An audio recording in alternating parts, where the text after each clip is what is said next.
Ele não emprestava dinheiro. Ele comprava o medo das pessoas em suaves prestações. A cidade era Arapiraca, mas podia ser qualquer cidade esquecida do sertão. Calor que não dá trégua nem de madrugada. Rua com buraco, feira com mosca, esquina com gente devendo até a alma. Ali no coração seco de Alagoas, nascia uma figura que não precisava de arma na cintura para ser temido. Juninho Silva. Nome comum. Rosto que passava batido. Mas bastava ser sussurrado em tom baixo entre os bancários, os mecânicos, os jogadores de sinuca e os pequenos comerciantes, e o silêncio se impunha. Ninguém dizia o nome dele à toa. Era como assobiar dentro de cemitério. Se invocasse, vinha cobrança. Juninho não era político, mas comprava voto. Não era dono de banco, mas decidia crédito. Não era juiz, mas condenava famílias inteiras à ruína. E tudo isso com uma única ferramenta, o carnê invisível da agiotagem. Se o agiota comum emprestava dinheiro a juros altos, Juninho Silva elevou isso à arte do terror psicológico. Não era apenas sobre dinheiro. Era sobre poder. Sobre o controle absoluto das finanças, das promessas, da honra e da vida. No início, ninguém via o perigo. Era só um sujeito esperto, andando num Gol branco rebaixado, ouvindo o rap antigo, sempre com o telefone na mão e uma pasta marrom debaixo do braço. Mas as histórias começaram a surgir. Um cara que devia R$500 foi encontrado com a mão quebrada em 3 lugares. Uma mulher que atrasou 3 parcelas teve o salão incendiado. Um comerciante jurava que a letra do contrato foi alterada depois da assinatura. Nada provado. Ninguém preso. E Juninho? Sempre de boa. Dizia, eu não cobro ninguém. Só lembro eles do que me prometeram. Mas o povo sabia. Sabia que por trás daquele sorriso de canto de boca, havia gente de moto, de faca, de revólver, de soco inglês. Sabia que a rede dele se espalhava como um mofo em parede úmida. E sabia que dívida com Juninho não caducava. Arapiraca virou um campo minado. Não se sabia mais quem devia para ele. Porque muitos negavam, escondiam, temiam. Mas bastava atrasar 1 dia, 2 dias, e a mensagem chegava. Boa tarde, irmão. Tudo certo? Juninho mandou lembrar que amanhã vence. Se não pagasse. Hoje à noite vai alguém aí conversar. Conversar significava tomar um tapa na frente do filho. Acordar com o portão incendiado. Receber um vídeo da esposa indo trabalhar, acompanhado de um aviso. Bonita ela, viu? Mas o mais assustador não era isso. Era o fato de que, na frente dos outros, Juninho era respeitado. Era chamado de empresário, convidado para eventos de igreja, de vaquejada, de campanha política. Tinha foto com vereador, com PM aposentado, com líder comunitário. Andava com elegância, camisa social aberta até o peito, cordão de ouro grosso, pulseira no punho direito, anel com a letra J cravejado de pedras. Dirigia picape Hilux. Pagava tudo em dinheiro. Deixava gorjeta grande. E sempre dizia a mesma frase, dinheiro é para resolver. Nunca para enrolar. A lenda dele crescia não só pelas ameaças, mas pela inteligência. Enquanto outros agiotas quebravam o braço de quem devia, Juninho ia além. Ele quebrava a moral. Chamava o devedor para conversar. Ouvia, fingia entender. Oferecia parcelamento. Dava até prazo. E quando o cara começava a respirar aliviado, ele apertava.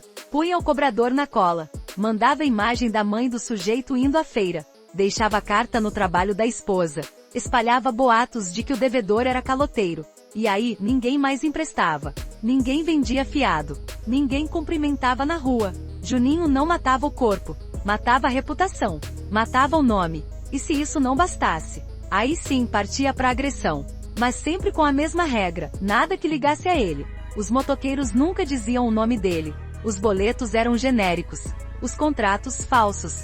As testemunhas compradas. Os álibis perfeitos. Por isso nunca foi preso. Por isso nunca foi processado. Por isso virou lenda.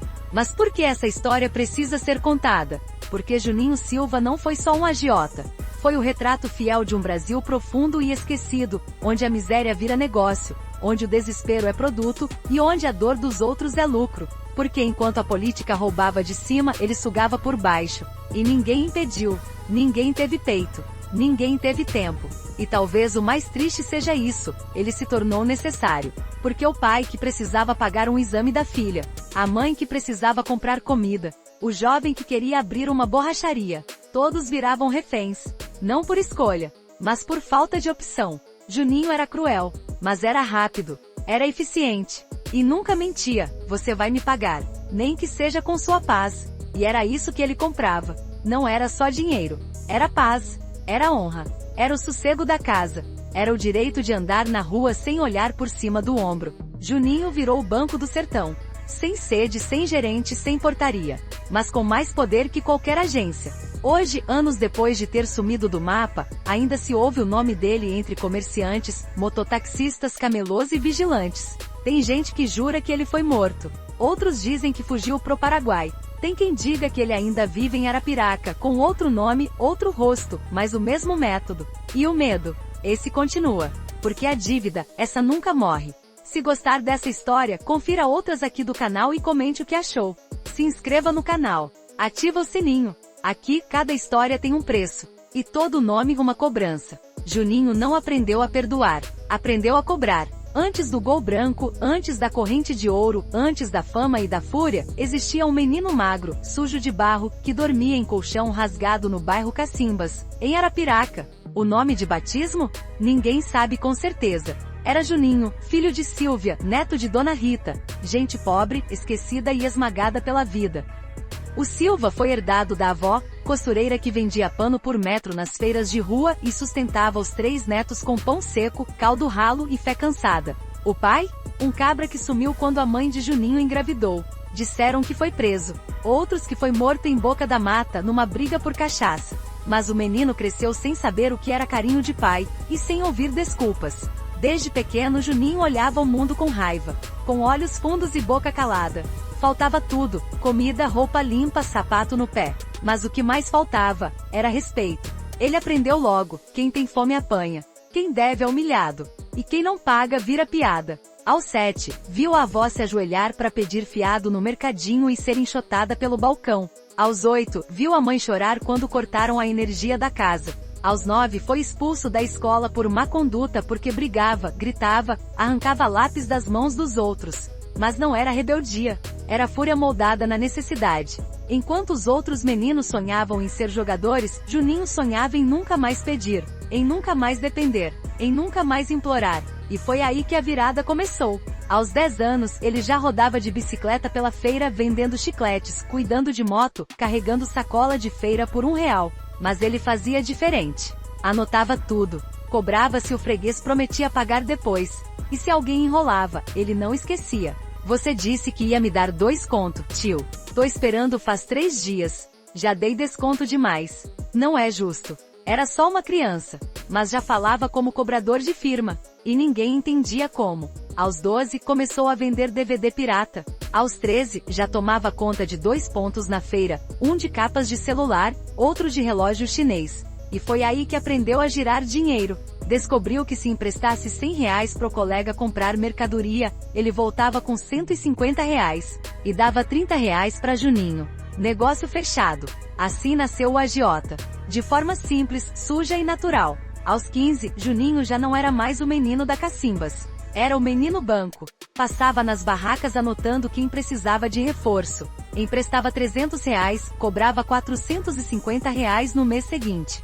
E se atrasasse? R$600.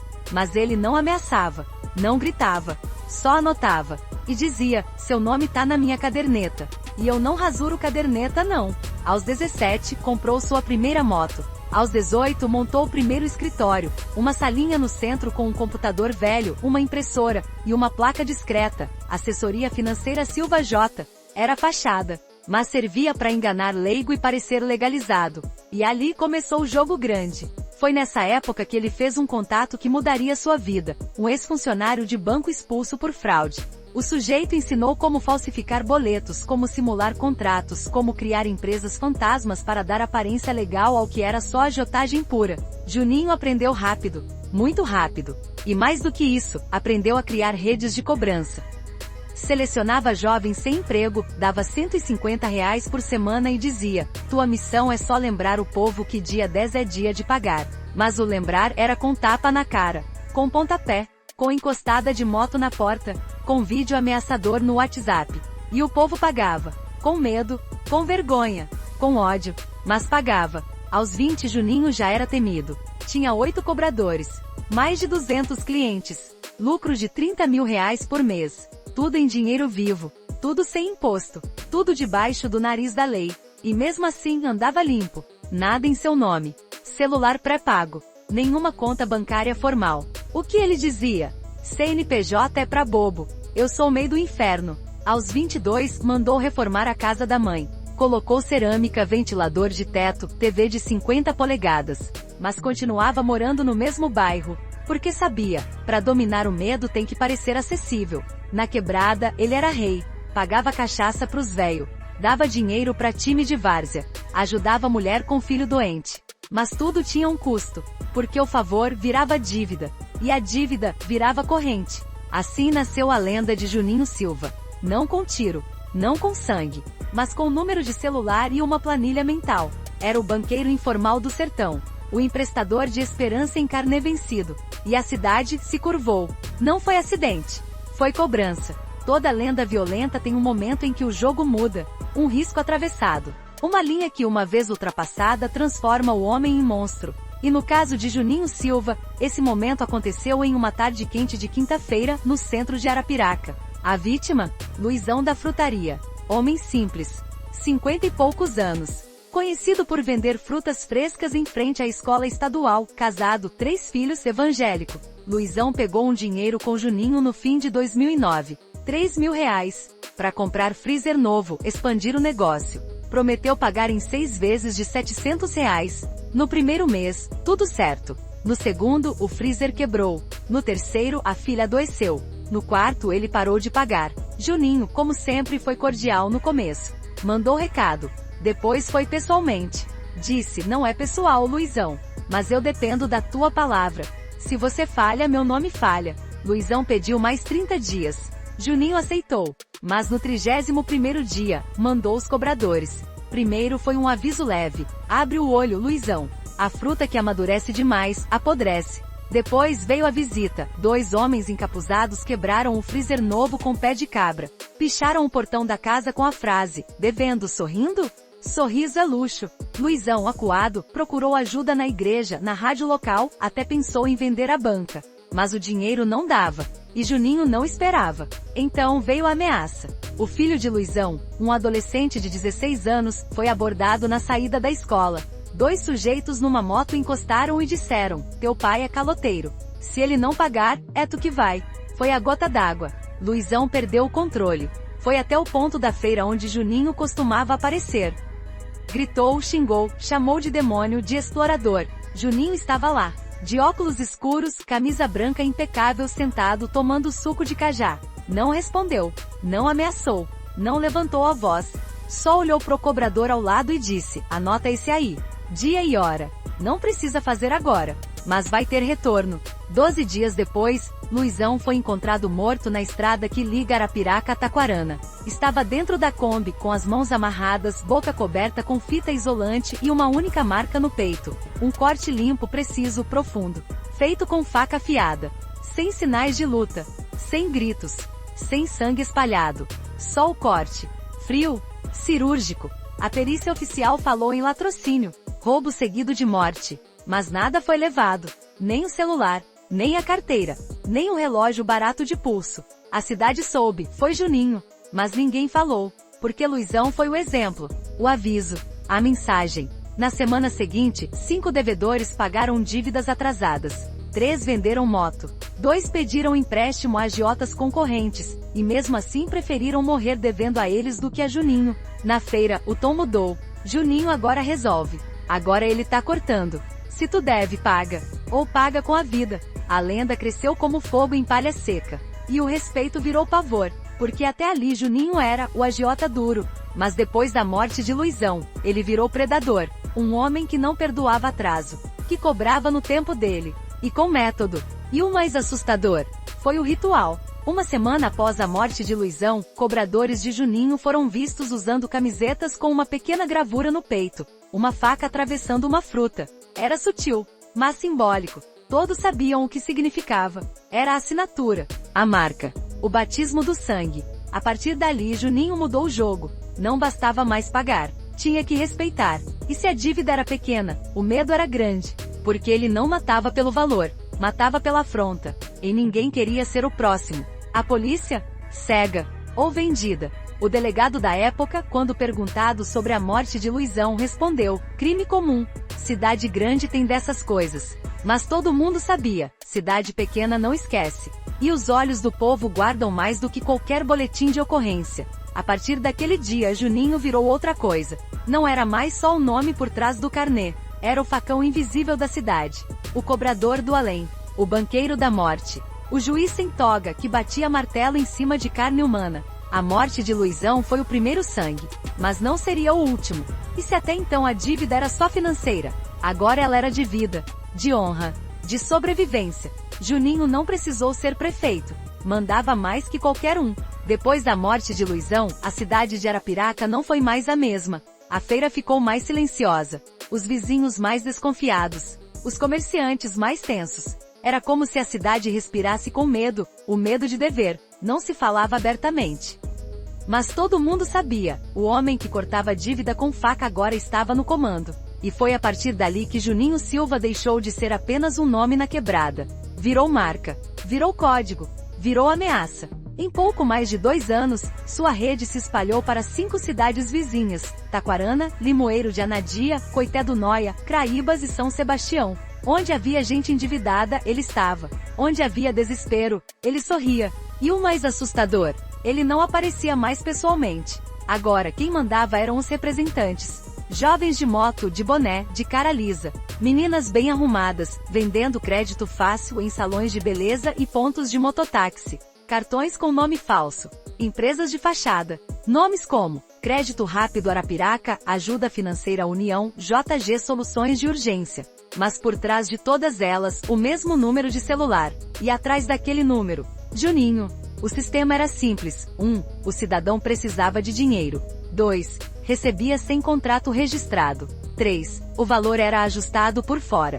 4. A cobrança vinha com juros e recados. 5. Se atrasasse, a pressão começava. E se insistisse em não pagar, a punição variava. Entrada proibida para comerciantes, mercadoria destruída. Entrada proibida para feirantes, barraca queimada. Entrada proibida para vendedores ambulantes, denúncia anônima à vigilância sanitária. Entrada proibida para funcionários públicos, exposição na internet, nos grupos de WhatsApp do bairro. E isso era só o começo. Juninho profissionalizou o medo.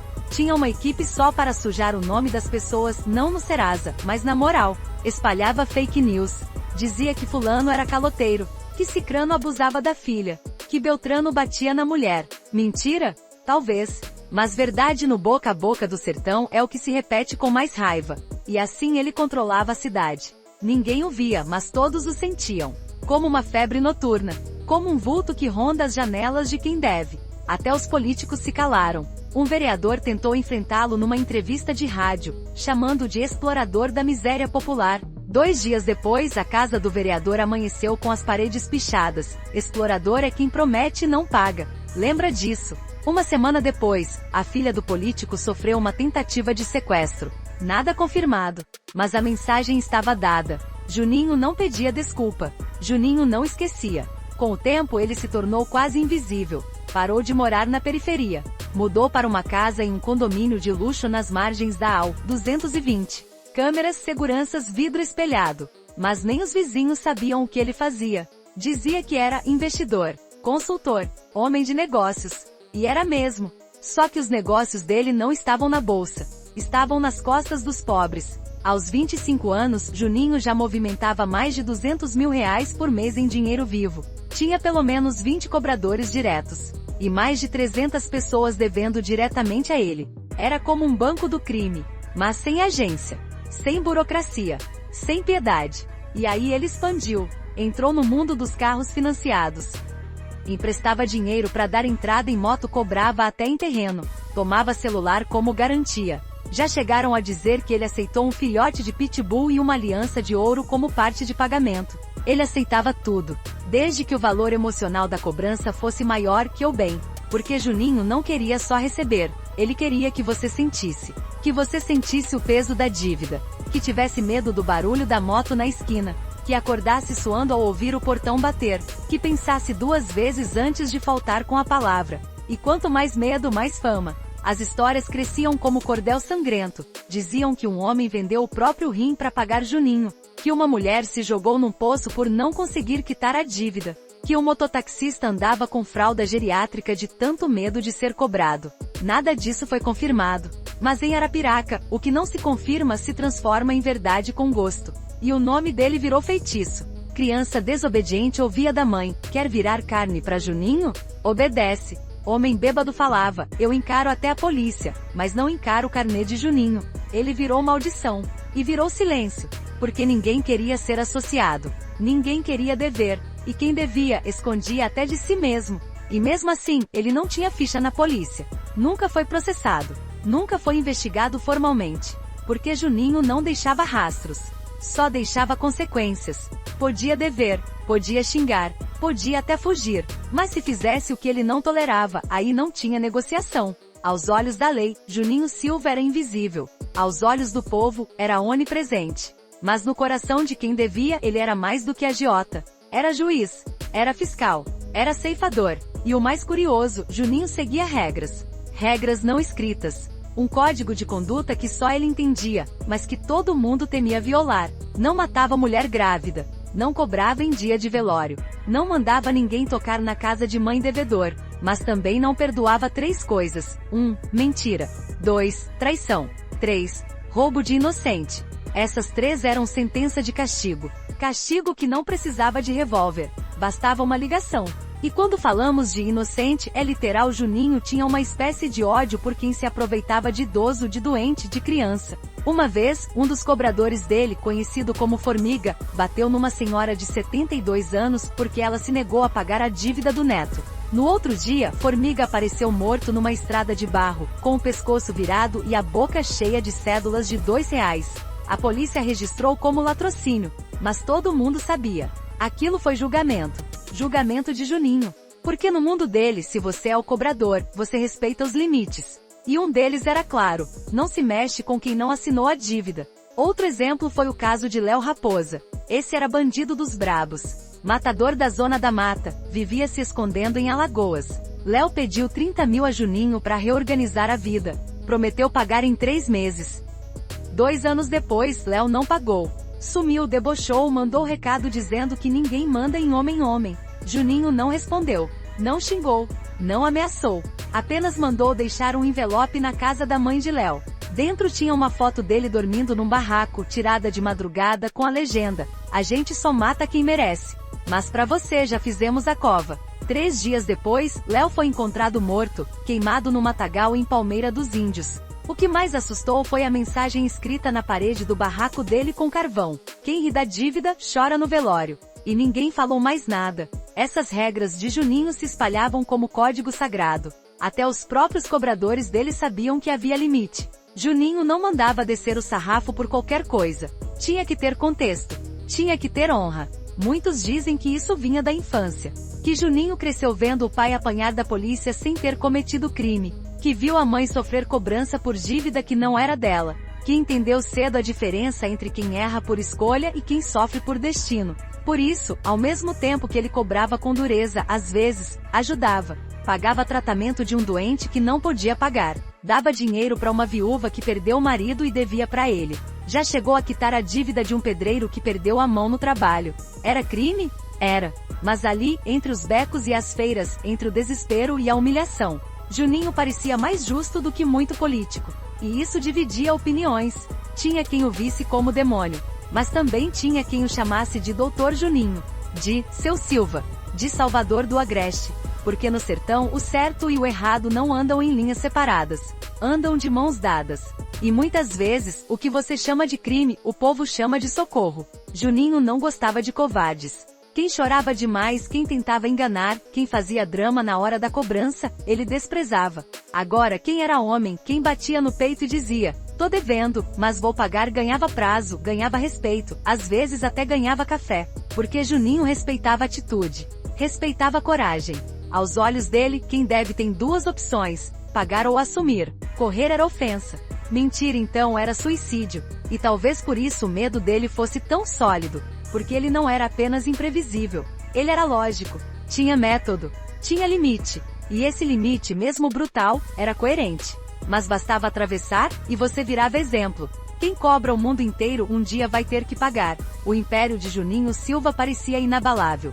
Cobradores leais, contatos na polícia, medo nas ruas, poder nos becos. Mas o que muita gente não percebe, é que o medo tem prazo, o terror tem desgaste. E todo império fundado em dívida um dia quebra, não por falta de dinheiro, mas por excesso de inimigos. E Juninho colecionava muitos. Gente que perdeu casa, que perdeu pai, que perdeu irmão por causa de uma cobrança que veio como sentença de morte. Era ex-cliente, ex-sócio, ex-mulher de cobrador, ex-parceiro que queria a parte dele e foi passado para trás. E todos eles esperavam só uma coisa, uma brecha. Juninho começou a mudar. Paranoico, desconfiado. Passou a andar só com 3 seguranças armados. Dormia em casas diferentes toda semana. Trocava de chip de celular quase todo dia.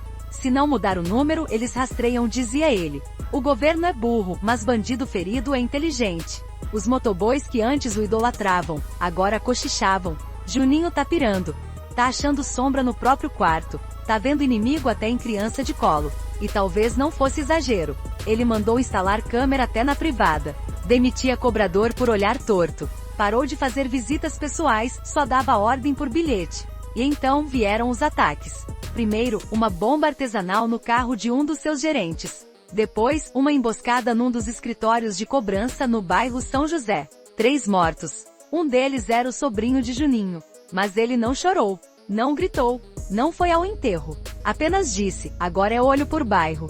Se mexeram comigo vão perder a rua inteira. E começou a contraofensiva. Mandou fechar 3 bocas rivais. Matou 2 ex-parceiros em menos de uma semana. Pagou propina para uma guarnição da PM encobrir sumiço de testemunha. Mas a cidade começou a render. A estrutura do medo já não era tão sólida. As pessoas falavam com menos temor. Algumas até ousavam dizer, Juninho vai cair. Porque quanto mais sangue se derramava, mais os olhos da polícia cresciam. E o que antes era só boato em delegacia virou investigação federal. Juninho passou a ser monitorado. A Receita começou a cruzar dados. Um delegado de Maceió foi transferido para Arapiraca só para montar dossiê contra ele. E aí veio o golpe mais profundo, traição. Um dos homens de confiança dele, Toninho Cabeça, que o acompanhava há mais de 10 anos, foi preso e aceitou delação. Entregou rotas, nomes, cifras, depósitos em contas de parentes, esconderijos e até áudios de cobrança. Juninho ficou em choque. Não acreditava. Não queria acreditar, mas a prova estava na mão dos federais. E agora, ele estava encurralado. Pior do que isso, começou a ficar sozinho. Parceiros que antes o bajulavam sumiram. Laranjas começaram a fechar contas. Policiais que comiam na mão dele já não atendiam ligações. E a cereja do caos veio quando sua mãe, Dona Aurilene, foi levada para prestar depoimento. A única mulher que ele jurou que jamais deixaria ser tocada, agora estava na mira da justiça. E Juninho sentiu pela primeira vez, um gosto diferente na boca, impotência. Não havia suborno que apagasse tudo. Não havia pistoleiro que desse conta de um sistema inteiro contra ele. Ele estava sendo caçado. E a cada dia dormia menos. Ele sabia. O fim não ia vir de frente. Ia vir pelos fundos quando o cachorro parasse de latir. A madrugada estava fria. Algo incomum em Alagoas, principalmente em plena segunda-feira de abril. Juninho estava encostado numa cadeira de plástico no fundo de uma casa em Marechal Deodoro. Camiseta regata, um revólver Colt 38 na cintura e uma sacola com documentos falsos no chão. 2 celulares desligados. 2 chips novos. Um passaporte em nome de Josiel Gomes. Ele sabia, aquela noite podia ser a última. A delação de Toninho Cabeça tinha sido devastadora. A rede de agiotagem estava mapeada. O dinheiro, congelado. Os laranjas, sendo interrogados. E mais de 30 mandados de prisão foram expedidos em silêncio por um juiz federal. Mas não era só a polícia que queria a cabeça de Juninho. Era o crime. Traficantes que perderam pontos. Agentes que foram expostos. Até o miliciano de Pernambuco prometeu vir buscar a orelha dele em sacola de lona. E o que mais doía era que os próprios soldados dele, os que chamavam ele de patrão, e beijavam sua mão, agora estavam pulando do barco. Viraram informantes. Viraram fantasmas. Naquela noite, ele não piscava. Cada barulho no telhado era uma granada. Cada moto que passava era um cerco. Cada cigarro aceso era uma contagem regressiva. E foi ali, naquela tensão sufocante, que o inferno se materializou. Por volta das 2h47 da manhã, 3 viaturas descaracterizadas pararam 2 ruas acima. Ninguém com sirene, ninguém com colete. Tudo no silêncio. Era Operação Federal. Era toque de recolher. E o nome na ficha era Juninho Silva. Mas os federais não eram os únicos que sabiam da localização. Horas antes, um ex-cobrador que jurava vingança pela morte do irmão vendeu a informação para outro grupo, justiceiros de aluguel. Homens armados pagos não para prender, mas para calar. E foi nesse entrelaçar de forças, oficiais e clandestinas que o cerco começou. Na casa onde Juninho estava, havia apenas ele, um comparsa e uma espingarda velha encostada na parede. O comparsa, que se dizia fiel, era um rato de esgoto, já estava com o microfone escondido e entregava tudo o que ouvia. E quando os cães de rua pararam de latir, Juninho entendeu, chegou. Ele se levantou devagar, apagou o cigarro, tirou o coldre da cintura e trancou a respiração. O primeiro tiro não veio da polícia. Veio do quintal. Alguém pulou o muro. Silencioso como sombra. Um tiro seco direto acertou o comparsa no pescoço. O homem caiu cuspindo sangue e sussurrando o nome da filha. Juninho não pensou. Correu para a cozinha. Pegou a sacola. Tentou sair pelos fundos. Mas do outro lado, 3 lanternas se acenderam ao mesmo tempo. Vozes duras, gritos abafados, armamento pesado. Polícia Federal. Perdeu. Juninho hesitou. Jogou a sacola no chão. Levantou as mãos. Mas um tiro explodiu perto da sua cabeça. Não foi policial. Foi justiceiro. Um segundo grupo, armado com fuzis adaptados, apareceu pelos telhados. Não queriam prisão. Queriam sangue. O que se seguiu foi caos. Policiais recuando, achando que era emboscada. Tiros cruzados na rua. Gente gritando pelas janelas. Um botijão explodindo no beco vizinho. Juninho caiu no chão com a cabeça ensanguentada. Não sabia se era dele ou dos outros. Mas ainda estava vivo. Arrastou-se até o banheiro da casa. Trancou a porta. E ali, deitado entre ladrilhos rachados, com o coração a mil e o rosto queimando de medo, ele teve um lampejo. E se tudo acabar aqui? O homem que nunca chorava, chorou. Sozinho. Cercado. Sem saber se era polícia ou pistoleiro que iria abrir a porta primeiro. E foi aí que o tempo parou. Os tiros cessaram. Os gritos sumiram. O mundo ficou mudo. Até que alguém bateu na porta do banheiro. 3 batidas. Rápidas. Secas. E uma voz, sai Juninho. Só a gente sobrou. Era federal. A porta foi arrombada. Juninho foi retirado algemado. Descalço. Sangrando. E apavorado. Mas vivo. Na rua, 8 corpos. 3 deles eram justiceiros. 2 eram policiais. O resto mistério. A operação foi registrada como confronto entre forças clandestinas e federais. Juninho foi levado num helicóptero para Maceió, preso em regime fechado, incomunicável. Mas ninguém sabia se ele sairia vivo dali. Não foi uma bala que derrubou Juninho. Foi o silêncio. O silêncio das paredes, o silêncio dos aliados, o silêncio do próprio nome. A cela 108 da Penitenciária Federal de Catanduvas, no Paraná, recebeu Juninho Silva no dia 14 de abril, às 16h39 da tarde. A ficha de entrada registrava, detento de alta periculosidade, ligado à organização criminosa interestadual, risco extremo de retaliação. Mas o que ela não dizia, era que Juninho já tinha morrido por dentro. Aquela cela fria, branca, limpa demais, não era apenas concreto. Era túmulo sem cova. Ali dentro, ele era apenas número. Nada de patrão. Nada de chefe. Ninguém mais se curvava. Ninguém mais obedecia. Os guardas não temiam. Os presos não respeitavam. Porque no mundo real, o mundo sem dinheiro, sem capanga, sem celular, Juninho era apenas um homem cansado, com olheiras fundas, olhar perdido e as mãos tremendo. Logo na primeira semana tentou manter pose, fez ameaças veladas aos carcereiros. Fez menção de que ainda tinha gente solta. Mas bastou uma notícia na TV da cela vizinha para ele entender. 3 ex-homens de Juninho Silva são executados em Maceió. A mensagem era clara. Não existe trono sem território. E o dele havia virado escombro. Os meses seguintes foram um arrasto. O advogado sumiu. A mãe, Dona Aurilene, adoeceu e não pôde visitá-lo. O irmão mais novo, que ele tentava proteger do crime, foi preso por receptação. E ali, trancado com seu próprio eco, Juninho começou a definhar. Primeiro perdeu o sono. Depois o apetite. Depois a voz. Passava dias inteiros sentado na mesma posição. Não lia. Não falava. Não respondia. A psicóloga da unidade o classificou como estado de melancolia crônica associada a transtorno de ansiedade persecutória. Ou seja, Juninho Silva, o maior agiota de Alagoas, agora era só um corpo vivo com alma doente. E ninguém se importava. Do lado de fora, os jornais o esqueceram. A mídia cansou. A justiça engavetou parte do processo por falta de testemunha viva.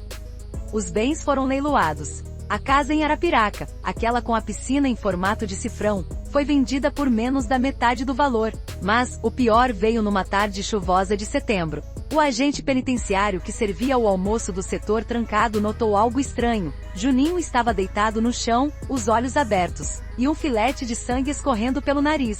A cena paralisou o corredor. Chamaram o médico. Chamaram a ambulância. Mas Juninho estava vivo. O diagnóstico: tentativa de suicídio por ingestão de objetos metálicos. Engoliu 2 molas da cama e parte da lataria do ventilador portátil. Foi levado às pressas para a ala hospitalar. Sobreviveu, mas voltou mais quebrado. Na maca disse apenas uma frase: queria sumir, mas nem para morrer eu sirvo mais. Poucos meses depois veio o desfecho final. Não foi tiro, não foi faca, não foi overdose. Foi um infarto. No dia 11 de dezembro, às 5 horas da manhã, Juninho acordou com dor no peito. Chamou o enfermeiro. Sussurrou: tá apertado aqui dentro. Minutos depois, caiu no chão da enfermaria e não levantou mais. A certidão de óbito foi assinada às 6h02, causa da morte: parada cardíaca fulminante. O homem que fez o sertão temer dívida, agora morria sem dever mais nada a ninguém. Seu corpo foi enviado para o IML de Cascavel. Ficou lá por 2 dias. Ninguém buscou, ninguém apareceu. Só no 3º dia, um advogado desconhecido pagou o traslado e o enterro simples num cemitério popular de Maceió. Não houve velório. Não houve choro. Não houve discurso. Apenas uma cova rasa com uma placa de madeira escrita à mão: José Junildo da Silva, de 1976 a 2023. Nada de Juninho. Nada de Rei do Dinheiro. Nada de agiota temido. Ali debaixo da terra dura, só mais um corpo entre tantos que o próprio dinheiro sujo fez definhar. E nos becos onde seu nome um dia ecoava como sentença, agora só se ouvia silêncio. Um silêncio que dizia tudo. Os ossos dele já apodreceram, mas o nome ainda mete medo. Passaram-se 2 anos desde o último suspiro de Juninho Silva naquela enfermaria fria e esquecida do Paraná. Mas em Alagoas, o nome dele ainda parece andar por becos. Ainda sussurra nas orelhas de quem tem dívida vencida. Ainda assombra os sonhos de quem tentou enganar o sistema dele e escapou com vida. Porque Juninho não morreu de vez. Ele virou sombra, virou conto, virou maldição. E se você andar pelas feiras de Arapiraca, ainda vai ouvir a velha frase: paga logo, senão Juninho vem buscar. Mesmo morto. Na zona rural de Palmeira dos Índios, um agricultor jura que viu o espírito de Juninho em cima de um cavalo, cobrando um homem que devia R$ 400 de um empréstimo feito em 2016. Diz que o tal homem teve uma convulsão ali mesmo. Espumou pela boca. Morreu na hora. Coincidência? Talvez. Mas depois disso, outras histórias começaram a pipocar. Uma mulher sonhou com ele e acordou com o rosto arranhado. Um cobrador que delatou Juninho foi encontrado com a boca costurada. Um ex-parceiro jurou que viu a figura dele num cruzamento de madrugada, parado, encarando de terno e óculos escuros. As lendas só cresceram. E o povo acredita. No presídio de Maceió, alguns presos tatuaram o rosto de Juninho nas costas. Chamam de protetor das ruas. Dizem que enquanto o rosto dele estiver na pele, o dono da tatuagem não pode ser morto dentro da cela. Um pastor evangélico chegou a fazer uma live afirmando que viu a presença maligna de Juninho Silva em um culto na favela do Jacintinho. Gritava: ele está vivo em forma de legião. Ele cobra, ele sufoca, ele possui. Mas a verdade é que a figura de Juninho passou a simbolizar algo maior que ele. Para os cobradores de rua, ele é exemplo de poder. Para os que sofreram nas mãos dele, ele é aviso. Para os mais novos, ele é o bicho-papão do dinheiro. E até no funk das quebradas, o nome dele virou verso: se tu deve, apaga o nome, senão o Juninho vem no toque. Ele não bate na tua porta, só escuta o que tá no cofre. Moleques de 14, 15 anos rimando isso como se fosse hino. E assim a figura dele foi ganhando outro status. Não é mais só o agiota. É o cara que mandava mais que prefeito. É o homem que teve tudo e caiu como ninguém. É o fantasma que vive onde o dinheiro fede. Mas não é só nas ruas que ele vive. Na política, o nome dele ainda causa calafrios. Um deputado estadual flagrado com mensagens suspeitas sobre agiotagem, teve que responder à imprensa. Essas conversas não têm qualquer ligação com o falecido Juninho Silva, mas o estrago já estava feito. O povo riu e sussurrou: até morto Juninho derruba deputado. Certa vez, um jovem repórter do interior tentou fazer uma matéria especial sobre o legado de Juninho. Queria contar a história sem julgamento, mostrar o outro lado. Bateu em porta de ex-sócio, procurou viúva de ex-cobrador, tentou falar com o advogado da família. No dia seguinte recebeu uma carta sem remetente, dentro de um envelope pardo. Dentro só uma frase: tem coisa que é melhor deixar quieta. Juninho não gostava de repórter. O jornalista engavetou o projeto. E assim, o silêncio voltou a cercar a história. Mas o povo não esquece. Na Romaria de Bom Conselho, uma mulher disse que foi curada de uma dívida por oração forte contra o espírito do agiota. Na comunidade Baixa da Sapa, tem gente que bota oferenda em beco, com vela preta e punhado de moedas. Dizem que é para apaziguar a alma de Juninho, porque a alma que morreu com dívida aberta não descansa. Porque o homem que mandou matar com a caneta, volta com o vento. Porque ninguém que cobrou com sangue vai embora em paz. Na Escola Municipal Frei Damião, um professor proibiu os alunos de falarem o nome de Juninho na aula de história. É como falar o nome do diabo, ele aparece. Mas um dos meninos gritou o nome 3 vezes em voz alta. No mesmo dia, a bicicleta dele sumiu. A turma toda jurou que viu um vulto de terno passando pelo portão da escola. Superstição? Talvez. Mas ninguém ousou repetir. E assim, o homem que começou emprestando dinheiro em caderneta virou entidade. Deu a volta no próprio destino. Não há estátua, não há túmulo com flor, mas há medo. E onde há medo, há lembrança. E onde há lembrança, a lenda vive. No sertão, quem empresta para se vingar, cobra com a alma. O povo costuma dizer que dinheiro é a raiz de todo o mal. Mas Juninho Silva provou que o mal pode ser regado com juros. E floresce onde o desespero cresce. No fim das contas, ele não era só um agiota. Era o reflexo mais sujo da desigualdade. Um espelho quebrado que devolvia o que o povo nunca teve: acesso. Acesso a dinheiro, a respeito, a poder. Só que com preço. Com ameaça. Com sangue. Juninho se tornou um deus do submundo. Mas todo deus que exige sacrifício demais perde fiéis. E o altar desaba.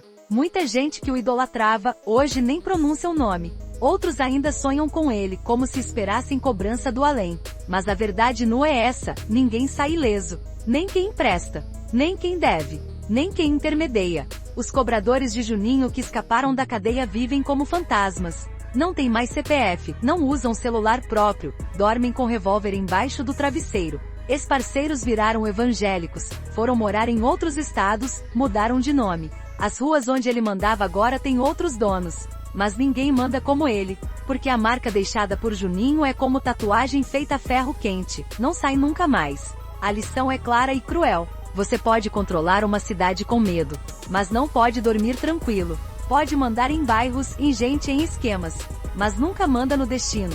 E quando a maré vira? Não tem segurança, não tem pistola, não tem cifrão que segure o tranco. Juninho começou com caderneta, terminou com necrotério. Começou ajudando, terminou sufocando. Começou humano, terminou lenda maldita. Quem viveu sob as ordens dele lembra com raiva, mas também com respeito. Porque no fim Juninho era o rei de um mundo torto, e reinou por mais de uma década onde nem o Estado pisava. A pergunta que fica é: quantos outros Juninhos existem agora? Escondidos em pequenas cidades, disfarçados de empresários, camuflados de pastores, vereadores, donos de lojas. Porque o ciclo nunca termina, a miséria continua, o desespero persiste. E onde há fome, haverá quem empreste com faca no bolso. Juninho não foi o primeiro, e não será o último. Mas o povo lembra, não com saudade, mas com cicatriz. E cada história contada sobre ele é como uma vela acesa num beco escuro, ilumina, mas também queima. A cada nome gritado, uma porta se fecha. A cada rima de funk, uma lembrança volta. E o sertão continua aprendendo da pior forma. Quem se deita com cobra, acorda sem veneno. Essa história precisava ser contada, porque é fácil romantizar o poder, mas difícil mostrar o custo. E Juninho pagou, com amigos, com paz, com liberdade, com vida, e deixou uma pergunta no ar: vale a pena mandar em tudo, e não mandar em si mesmo? Se gostou dessa história, confira outras aqui do canal e comente o que achou. Se inscreva no canal, ativa o sininho. A lenda pode ter acabado, mas o eco ainda grita. Tchau!